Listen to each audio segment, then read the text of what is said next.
প্রথম দিকে তো ছাত্রলীগ যেভাবে হামলা করলো, তারপরে পুলিশ জয়েন করলো, এরপরে কারফিউ দেওয়ার পরে ব্লক রেড শুরু হলো, সবাই ভয় পাচ্ছে যে রাতের বেলা গিয়ে গিয়ে হানা দিয়ে দিয়ে নিয়ে আসছে। সো এই ধরনের সময় কিন্তু আমরা কখনো এক্সপিরিয়েন্স করিনি, এই জেনারেশনও করে নাই, বা ইভেন আমরা যারা আর একটু আগের, আমরা তো জেনজি না, আপনি চাইলেও জেনজি হইতে পারবেন না। মানে আমরা তো টুকটাক বাংলাদেশের মতো জায়গায় জানি যে অমুক জায়গায় একজন নিহত, দুজন নিহত, কিন্তু আমরা কোনো মৃত্যু কিন্তু লাইভ দেখিনি। কিন্তু ওই যে আবু সাইদকে যে গুলি করা হচ্ছিল 2 হাত, এটাকে একটা বিশাল টার্নিং পয়েন্ট বলতে হবে, যেটা যেই টেলিভিশনই তখন আসলে লাইভটা করেছিল, এটা পুরো আন্দোলনের নেচারটা করে দিল। আমরা তো জানি, ওই যে বললাম না আজীবন নেতা নির্ভর, আমরা জানি নেতাকে যদি কাবু করা যায় তাহলে আর দল টিকবে না। কিন্তু এখানে দেখা গেল কি ওই 6 জনই কাস্টাডিতে, তখনও ডিবি কাস্টাডিতে, বাইরে 3-4 জন, আব্দুল কাদের, আব্দুল বাকের, এরা যারা ছিল, হ্যাঁ, আবার আরেকজন ছিলেন হান্নান, মাসুদ হান্নান মনে হয়, এনারা বললেন যে না আমরা মানি না, আমরা আন্দোলন চালিয়ে যাব। এবং ওরা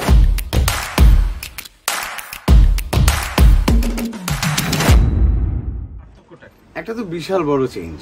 মানে আমি যদি আপনি বলেন যে বিফোর 5th of August কেমন ছিল, আমরা জানি যে খুবই প্রতিকূল একটা সময় ছিল সেই সময়, দমন পীড়নের চূড়ান্ত অবস্থার দিকে চলে গেছিল দেশ। মানে এটা আমরা মানে এক ধরনের একটা ইলেকশন হলো 2024-এ, যদিও ওই ইলেকশনটা খুবই ডামি ইলেকশন, কিন্তু একটা ইলেকশন তো হলো।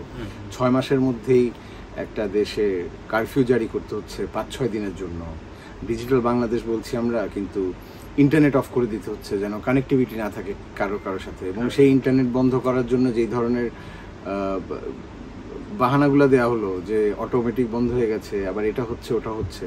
সো আমরা একটা পুরো ডিফারেন্ট কালচারে চলে গেছি। মানে তার উপরে দমন পীড়নের কথা তো বাদই দিলাম, যে রাস্তাঘাটে ছেলেরা, প্রথম দিকে তো ছাত্রলীগ যেভাবে হামলা করলো, তারপরে পুলিশ জয়েন করলো, এরপরে কারফিউ দেওয়ার পরে ব্লক রেড শুরু হলো, সবাই ভয় পাচ্ছে যে রাতের বেলা গিয়ে গিয়ে হানা দিয়ে দিয়ে নিয়ে আসছে। সো এই ধরনের সময় কিন্তু আমরা কখনো এক্সপিরিয়েন্স করিনি, এই জেনারেশনও করে নাই, বা ইভেন আমরা যারা আর একটু আগের, আমরা তো জেনজি না, আপনি চাইলেও জেনজি হইতে পারবেন না, এখন তো সবাই মনে মনে জেনজি। হ্যাঁ, তো আমরা কখনো এই ধরনের এক্সপিরিয়েন্স করি নাই। তো যেভাবে যাচ্ছিল সেই দিকে আসলে মানে বলে না যে একটা বিস্ফোরণ, তো জনবিস্ফোরণ তো একটা হয়ে গেছে। তো এটা আরো কি খারাপ দিকে যাচ্ছে নাকি আসলে আশার দিকে যাচ্ছে, ওইটার যে ধরনের টেনশন, ট্রমা, এবং একই সাথে বাংলাদেশ পুরোপুরি একসাথে ইউনাইটেড হওয়া, এটা লাস্ট কবে বাংলাদেশের সবাই একরকম ভাবে ইউনাইটেড হয়েছিল, এটা আসলে খুবই বলা মুশকিল। আপনি যদি এভাবে দেখেন যে আন্দোলনটা কিসের ছিল, আন্দোলনটা ছিল কোটা বিরোধী, বৈষম্য বিরোধী ছাত্র সংগঠনদের যে এটা ছিল যে কোটা বিরোধী।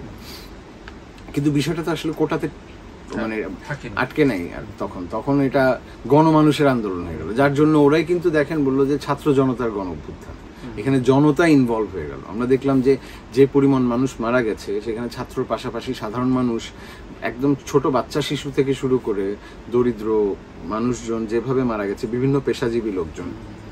এটা আসলে 15 বছরের যেই ধরনের দুঃশাসন, অপশাসন, দমন পীড়ন, সেটারই একটা কালেকটিভ প্রতিবাদ। খুব ইন্টারেস্টিং পার্ট হচ্ছে কি যে এটার অনেকগুলো টার্নিং পয়েন্ট আছে। মানে আপনি যদি এভাবে দেখেন যে আমাদের এর আগে বড় বড় আন্দোলন যদি আমরা বলি, সেটা 2013-তে একটা আন্দোলন হয়েছিল, তারপরে হচ্ছে শাহবাগে, তারপরে ধরেন 2018-তে প্রথম কোটা বিরোধী আন্দোলন প্রথম যেটা হয়েছিল, তারপরে বাচ্চারা যেটা শুরু করেছিল নিরাপদ সড়ক চাই আন্দোলন, সবগুলোই একটা মোমেন্টাম গেইন করার পরে তারপর পড়ে গেছে কোন জায়গা থেকে, সেটা হচ্ছে দমন পীড়নে পড়ে গেছে, কারণ তখন হয়তো সবাই এক হয় নাই।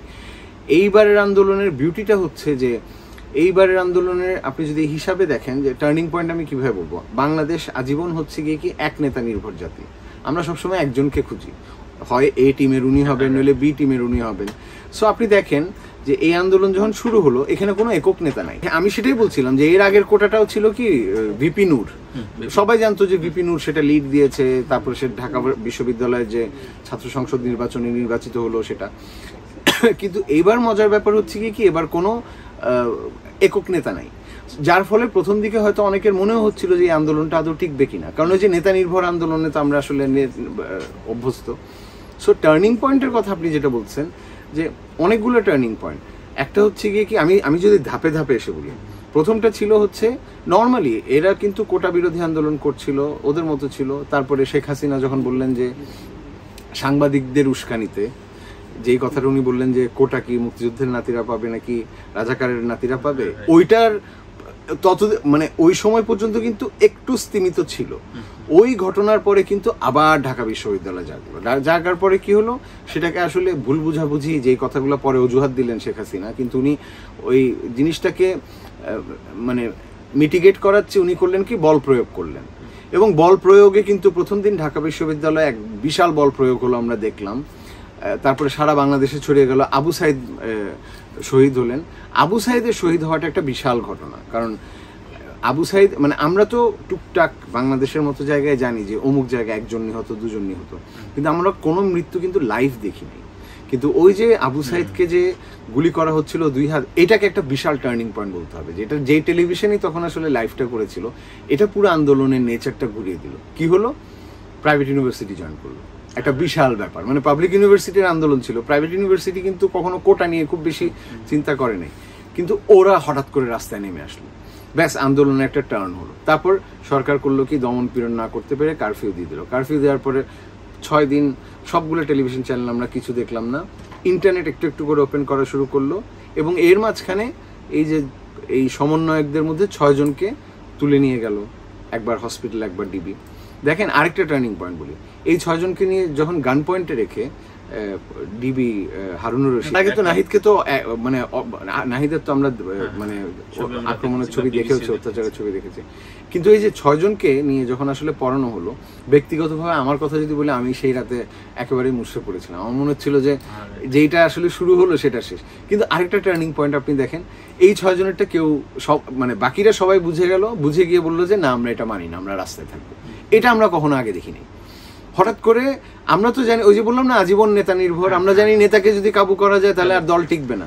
কিন্তু এখানে দেখা গেল কি, ওই 6 জনই কাস্টাডিতে, তখনও ডিবি কাস্টাডিতে, বাইরে 3-4 জন, আব্দুল কাদের, আব্দুল বাকের, এরা যারা ছিল, হ্যাঁ, আবার আরেকজন ছিলেন হান্নান, মাসুদ হান্নান মনে হয়, ইনারা বললেন যে না, আমরা মানি না, আমরা আন্দোলন চালিয়ে যাব। এবং ওরা কোড বের করলো, যে হাত দিয়ে দেখাচ্ছে, যে কোডগুলো ছিল যে এভাবে দেখাচ্ছে যে আমাদের গান পয়েন্টে বের হয়ে গেল। এই যে থামলো না, এই দেখেন আরেকটা টার্নিং পয়েন্ট এখানের মধ্যে। এবং উত্তাল থেকে উত্তাল হতে থাকলো। সেনাবাহিনীর প্রাক্তন সেনাবাহিনী অফিসার এটাতে জয়েন করলেন, এসে বিভিন্ন পেশাজীবী মানুষ জয়েন করলেন এটা এসে। আরেকটা টার্নিং পয়েন্ট হচ্ছে 9 দফা তো ঘোষণা হয়েছিল, 9 দফা নিয়ে কথা চলছিল, 9 দফা যখন 1 দফা হলো, এটা হচ্ছে কি একটা বিশাল টার্নিং পয়েন্ট। 1 দফা দেওয়া কিন্তু এত সহজ না যে আপনার পদত্যাগ চাই। সো 1 দফা দেওয়ার সময় আমি পার্সোনালি, আমারও একটা টার্নিং পয়েন্ট যদি আমি বলি, যে আমার দৃষ্টির, আমি তো অনেকগুলো টার্নিং পয়েন্ট বললাম, লাস্ট টার্নিং পয়েন্ট যদি আমি বলি, লাস্ট টার্নিং পয়েন্ট ছিল আমাদের সবারই খুবই প্রিয় মানে সলিমুল্লাহ খান স্যার, যেদিন উনি প্রথম বললেন যে হত্যাকারীর কাছে হত্যার বিচার চাওয়া যায় না। এটা আগে সবার মনের কথা ছিল, কিন্তু এত বছরের সাপ্রেশন, অনেকে হয়তো মুখে বলতে পারছে না, হয়তো করতে পারছে না। উনি যখন হ্যাঁ মানে উনি যখন বললেন যে না, একটাই উপায় আছে, তাকে নিঃশর্তে ক্ষমা প্রার্থনা করে পদত্যাগ করতে হবে, ওটা আমার মনে হলো কি যে একদম মানে একটা স্বস্তির নিঃশ্বাস ফেলে দিল সবার মধ্যে, যে না, আমরা আসলে সবাই একদিকেই যাচ্ছি। এবং ওই 1 দফা আন্দোলনটা, এটা ছিল যে একদম টার্নিং পয়েন্ট। টার্নিং পয়েন্টের লাস্টে একটু করে বলি, লং মার্চ টু ঢাকা ছিল, এটা ছিল 6 তারিখে। সরকার কি করলো, এটাকে ঠেকানোর জন্য 3 দিনের সরকারি ছুটি ঘোষণা করে দিল, যেন আসলে এর আগে আমাদের অন্যান্য পলিটিক্যাল পার্টিগুলো যেভাবে বলে যে ঢাকা ঘেরাও করব, ঢাকাগুলোকে আটকে দেয়, ঢাকায় ঢোকার পথ আটকে দেয়।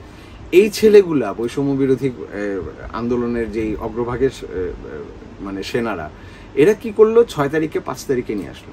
মানে এদের কৌশল না আপনি কোনোভাবে লিখে এই কারণেই আসলে এই সরকার টিকতে পারেনি, কারণ উনার তো একটা ফিক্সড টেমপ্লেট আছে। উনি জানেন যে আমি অমুককে ধরবো, অমুককে ঢুকাবো, বিরোধী দলের অমুক নেতাকে ঢুকাবো, কিছুদিন টর্চার করব, যেখানে টাকা খাওয়ানো দরকার ওখানে টাকা খাওয়াবো, যেখানে নির্যাতন করা দরকার ওখানে করবো।